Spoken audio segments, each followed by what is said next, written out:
ससुराल। आज मेरे मायके से बड़ी मजेदार खुशबू आ रही है। लगता है भाभी या मम्मी कुछ बढ़िया बना रही हैं। चलो जाकर देखती हूँ और लगे हाथ खाकर भी आ जाऊंगी। मायरा घर से बाहर निकलने ही वाली होती है कि पीछे से उसकी सास आ जाती है। ओ मैडम, कहाँ निकली आपकी सवारी हैं? माँ जी, दरअसल वो ना आज मायके में भाभी को थोड़ा सा पेट दर्द हो गया है। बस वही तो एक अच्छी ननद होने का फर्ज निभाते हुए उनका हाल चाल पूछने जा रही हूँ मैं।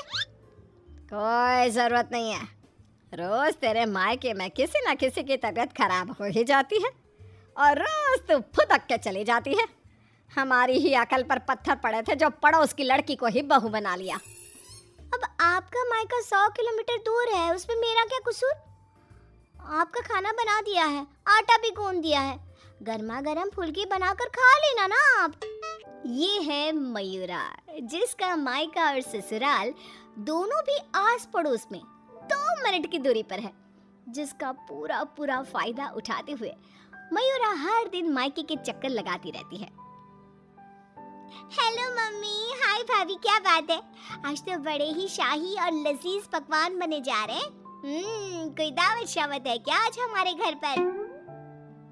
खुशबू आई नहीं कि चली आ गई महारानी चींटियों की तरह सूंघती हुई। अरे बेटा, तेरे भाई का प्रमोशन हो गया है, इसी खुशी में उसके मनपसंद पकवान बना रहे हैं। बस आ जाती तू भी, दामाद जी और समधी समदन जी को भी न्योता दे दे।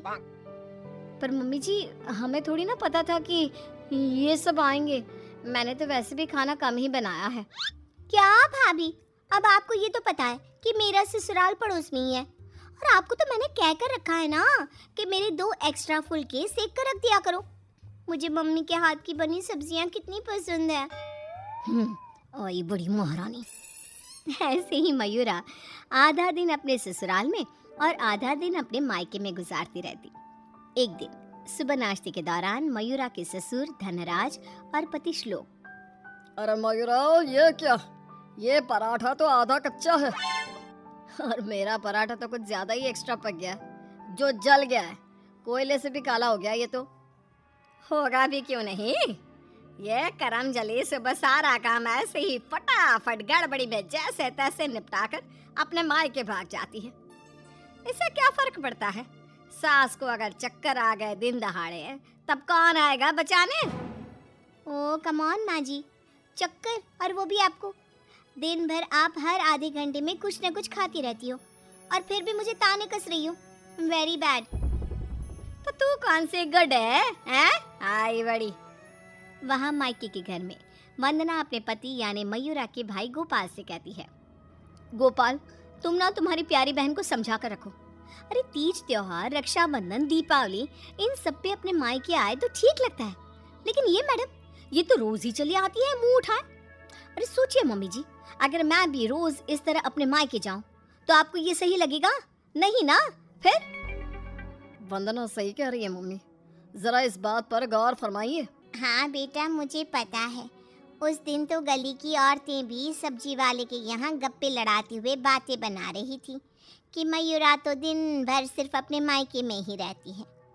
आज उसे आने दो, मीठे बोल से ही समझाऊंगी, समझ जाएगी वो। फिर जब मयूरा मायके आती है तो, मम्मी, आपको तो कोई दिक्कत नहीं है ना मेरे इस तरह आपसे मिलने यहाँ आने से? ये देख सरोज का मन ममता के मुंह में आ जाता है। ना बेटी ना, तू ऐसा क्यों सोच रही है और तेरी आंखें नम क्यों हैं? तू क्यों रो रही है बेटा? समधन जी ने कुछ कहा है क्या? उफ़ो, ये मम्मी जी भी ना, उन्होंने एक आंसू गिराया नहीं कि पिघल गई। नहीं मम्मी, किसी ने कुछ नहीं कहा, बस आज आपकी बहुत याद आ गई। रोज आपसे मिलती ही हूँ, लेकिन आज पता नहीं क्या हुआ।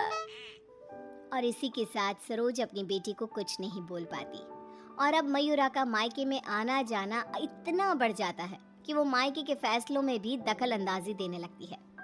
तभी वहाँ पर बरखा आती है। अगर इतना ही परेशान हो तो उसे घर के अंदर आने ही क्यों देते हो? वो एक पाँव अपने मायके की नाव में रखती है और एक पाँव अपने ससुराल की नाव में। अगर एक नाव हटा दे तो ना चाहते हुए भी उसे दोनों पैर एक ही नाव में रखने होंगे ना। हाँ काकी, एकदम बराबर बात कर रही हैं आप। लेकिन समधन जी, आप अपनी बेटी के मुंह पे दरवाजा लगा पाती क्या? देखिए, मुझे वो सब नहीं पता। अब उसका पूरा संसार उसके ससुराल में बस चुका है। उसे वहाँ ध्यान देना चाहिए, ना कि इधर मायके में। और इसलिए आप ही हो, उसे यहाँ आने पर आप ही को रोक टोक लगानी होगी। बस यही कहने आई थी। नमस्ते। अगले दिन ससुराल में बरखा की तबीयत खराब हो जाती है और मयूरा उसे बिस्तर पर ऐसे ही छोड़कर मायके भागती है। चली गई मायके, अपनी बीमार सास को बिस्तर पर छोड़कर, निकम्मी कहीं की। रात में जब धनराज और श्लोक दफ्तर से घर लौटते हैं तब वो देखते हैं कि मयूरा घर पर नहीं है और बरखा अपने कमरे में बुखार से तप रही है। और तो और घर में कुछ खाना तक नहीं बनाया है। आज तो हद ही कर दी मयूरा बहू ने। अरे काम काज का नहीं, लेकिन कम से कम अपनी सास की तबीयत का तो लिहाज रख लिया होता। कोई फिक्र, कोई चिंता नहीं।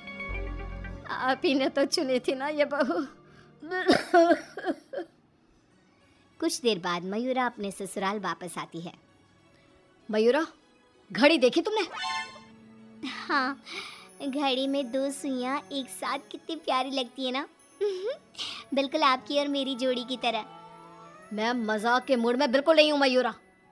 तुम्हारा ये मायके से ससुराल, ससुराल से मायके घूमने का तमाशा बहुत हो गया। ये सब कब खत्म होगा? तुम्हें अंदाजा भी है, माँ अंदर 103 बुखार से तप रही है और तुम सुबह से अपने मायके में हो। बहू, अच्छा होगा कि तुम मायके जाना कम कर दो, वरना कहीं ऐसा ना हो कि एक दिन दोनों तरफ की रिश्तों की डोर टूट जाए और तुम बीच में ही लटकी रह जाओ। जी पापा जी, आप टेंशन मत लो। मैं मायके जाना तो नहीं छोड़ सकती, लेकिन मैं अपना बहु धर्म अब अच्छे से निभाऊंगी। मैं रोज़ माँ जी का एकदम हल्की नाजुक पत्ती की तरह ख्याल रखूंगी और आप लोगों को शिकायत का मौका भी नहीं दूंगी। पर मयूरा तो आखिर मयूरा है, इतनी जल्दी कैसे उसे किसी की बात समझ में आ जाती? ये तो उसके डिक्शनरी में था ही नहीं। पहले वो बिना कोई काम किए मायके चली जाती थी और अब कभी कुकर को गैस पर रखकर तो कभी कपड़ों को आधे में धोता छोड़कर मायके चली जाती। उसकी इन हरकतों से ससुराल और मायके वालों को तो पहले से ही परेशानी थी। अब तो आस-पास की औरतों के लिए भी मयूरा अच्छी खासी शाम की चाय की गॉसिप बन गई थी। अरे वो सरोज बहन की बिटिया मयूरा कभी इस डाली तो कभी उस डाली फुदकती रहती है। मुझे तो दिन भर अपनी खिड़की से उसका ये सर्कस देखने में बहुत मजा आता है। अरे मैंने तो सुना है उसकी भाभी वंदना अपनी ननद को एक आंख पसंद नहीं करती। दरअसल मेरी बहू काजल और वंदना ना सहेलियां हैं, इसीलिए पता चला। पर मानना पड़ेगा सरोज को, बहुत अच्छे गुण दिए हैं उसने अपनी बेटी को। तभी वहां से गुजर रही सरोज सभी औरतों की बातों को कान लगाकर सुन लेती है और रुककर उन्हें चिल्लाते हुए कहती है, क्यों रे कलम हुईओ, तुम लोगों को क्या अपनी घर गृहस्थी नहीं है जो रोज शाम को हमारी गृहस्थी की चर्चा लेकर बैठ जाती हो? हैं? बेवकूफ औरतें, पहले खुद के घर में ठीक से देख लो, फिर दूसरे के घरों में झांको। क्यों सल्ला बहन, आपका बेटा तो रोज रात को नशे में धुत लुढ़कता हुआ घर वापस आता है ना? हमने कभी कुछ बोला? और जानकी बहन, आपकी बेटी का इस महीने का 5वां बॉयफ्रेंड उसे रोज गली के कोने पर छोड़ने आता है, लेकिन हमने तो कोई बात नहीं बनाई। इतना बोलकर सरोज वहां से चली जाती है, लेकिन अब पानी सर के ऊपर जा चुका था और थक हार कर परेशान होकर दोनों परिवार वाले आपस में एक साथ मिलकर मयूरा के बारे में बात करते हैं।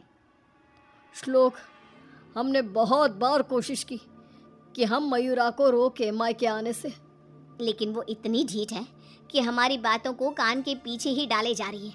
अब पता नहीं वो ये सब जानबूझकर कर रही है या फिर सच में। समधन जी, समधी जी, अब जो भी हल निकालना है आप ही निकाल सकते हैं। दामाद जी कुछ तो कीजिए। कुछ तो आपको करना चाहिए था सरोज जी। अरे बरखा, जैसे हम बहू को रस्सी से बांध कर नहीं रख सकते, वैसे ही एक माँ होने के नाते सरोज जी भी मयूरा को मायके में प्रवेश करने से नहीं रोक सकती। अरे उसने पूरा बचपन बिताया है वहां पर। लेकिन अब नहीं, अब तो इस सब का एक ही रास्ता है। जो काम मैंने 1 साल पहले नहीं किया था वो मैं अब करूंगा। ऐसा क्या कर लेगा तू बेटा? मुझे कंपनी की तरफ से चिरौलीपुरा में ट्रांसफ़र लेटर दिया गया था, वो भी दुगनी सैलरी के बेसिस पर। लेकिन 1 साल पहले आई इस ऑफ़र को मैंने मयूरा की खुशियों के लिए ठुकरा दिया था, क्योंकि अगर हम यहाँ से कहीं और जाकर शिफ्ट हो गए तो वो अपने मायके को मिस करेगी। तभी शादी भी नहीं थी, और अब ऐसा कुछ भी नहीं है। तो तुम ये कहना चाह रहे हो कि तुम सब यानी मयूरा के ससुराल वाले अब उसके मायके से दूर चले जाएंगे? जी हाँ, मैं इस ऑफ़र को अभी भी एक्सेप्ट कर सकता हूँ और फिर हम सब यहाँ से चले जाएंगे। अब हम और कर भी क्या सकते हैं? अगर मयूरा को अपने मायके जाने से रोकना है तो बेहतर यही होगा कि उसके पड़ोस के ससुराल को दूर ले जाए और उसके ससुराल वाले ही अलग जाकर रहे, जिससे वो रोज अपने मायके नहीं जा पाएगी। सभी श्लोक के इस फैसले पर सहमति जताते हैं और फिर मयूरा अपने पति की ट्रांसफर की वजह से शिफ्ट होने की बात को साधारण समझकर अपने मायके से दूर चली जाती है। जो भी कहो, सही मायनों में बहू विदा करके तो मैं अब लाई हूँ।